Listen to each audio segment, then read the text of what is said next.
Being a fan of horror and growing up in the 80s and getting attached to a lot of those 80s horror movies, I learned to love one thing: low budget horror movies. The bigger ones were always polished and just didn't feel quite right for me. I loved the low budget, grimy, gritty horror movies, and I've always found myself willing to go with these low budget horrors because sometimes, just sometimes, you find something absolutely fantastic.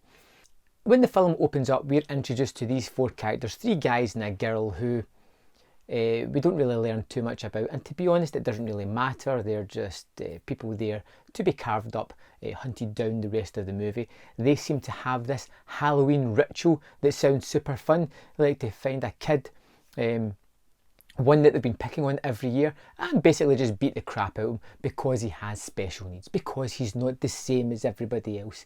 They just want to beat him up because that's a fantastic Halloween prank apparently. This time though, this year, he has a job. He has a job working at a circus. When these guys go there, beat him up and accidentally kill him because of the ferocity of the beating that they deliver, we kind of scatter to the wind, hoping everything's going to be okay, until we enter Dr. Death, the sort of head ringleader of this circus, who does some kind of magic, voodoo, whatever, and brings this guy back from the dead to exact his vengeance on the people who wronged him. And it tries to tie into the horror community by bringing in PJ Soles, by bringing in Tony Todd, but these are extremely small roles and they really do add nothing to the movie whatsoever. The four characters who are going to be hunted down, there's nothing that engages me to any of them whatsoever. I'm actually looking forward to see them die. Unfortunately, it's not as gruesome, as bloody, or as visceral as I was hoping for. They become rather mundane and typical. Somebody's head gets pushed in a wall, they squirm while something's happening.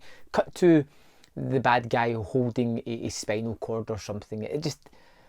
I know it's low budget, but I've seen better low budget gory stuff. And if you're going to have a horror movie that doesn't really have much atmosphere or characters to root in, you have got to bring the fun in the form of blood and gore.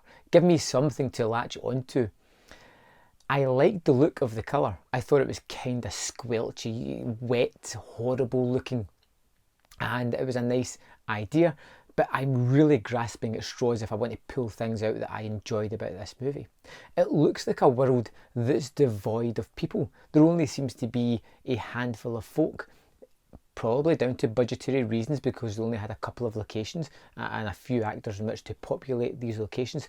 But they look small, they look minuscule, they look like a set. Like everywhere except from the camera is probably just barn ground or people going about their business, shopping or whatever. It just feels a small world. And ultimately Candy Corn left me disappointed. It's coming up to Halloween. I wanted a new Halloween themed horror movie that I could put into rotation, something that I could watch every year that was going to give me that horror kick that I wanted. Candy Corn is not the movie for that. The scares aren't there. The atmosphere isn't there. The cinematography is fine in moments. In other moments it's rather bland. Some of the lighting is decent in parts, not so in others. It's got some good actors that are wasted in small bit part roles. They probably only had them a day or so.